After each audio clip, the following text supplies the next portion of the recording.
Hi, it's Ben Love for Poetry, and I'll be talking about a custom LEGO flying house that I've made. When I started building this design, I sort of started with the propellers. Those were initially meant to be part of a different build, but I didn't really like how that build was turning out, so I sort of integrated them into this build.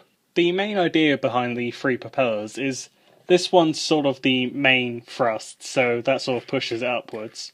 This one is used for directions, and then this one's sort of a stabilizer to keep the other ones in balance. For the overall design of this house, I wanted it to look old and dilapidated. So I've got various different colours that I've used, and there's also this green tile on the roof which is meant to represent mould.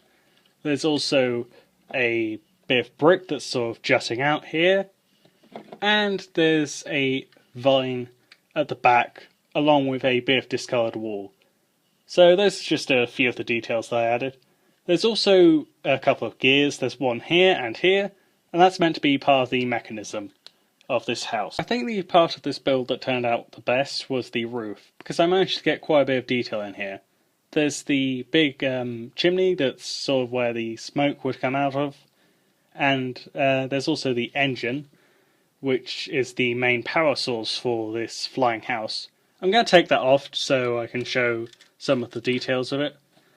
So firstly, there's this little piston on the side, there's a number 3 just for detail, and then there's a few sort of, I'm not sure what you call those things, but I guess exhausts that are spewing fire.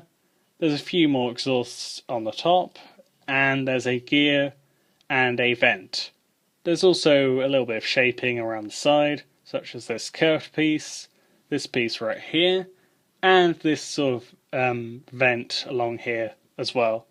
I think this engine definitely turned out pretty good. I'm pretty proud of it. I mean, I think it's quite a good design for how simple it is anyway. It's quite a small build, but I do think that it definitely turned out how I wanted it to. So that's probably my favourite part of this build, despite how small of a part of the build it is. Anyway, moving on, here is the interior of the build. So the roof just comes off like this. Sometimes it will take part of the build with it. I probably should have added some tiles there. I mean, I did add, as you can see, a few tiles, but there are some bits that do tend to stick. Obviously I needed some studs to attach it, so that's why I left those there, but that is a slight problem that does come with this.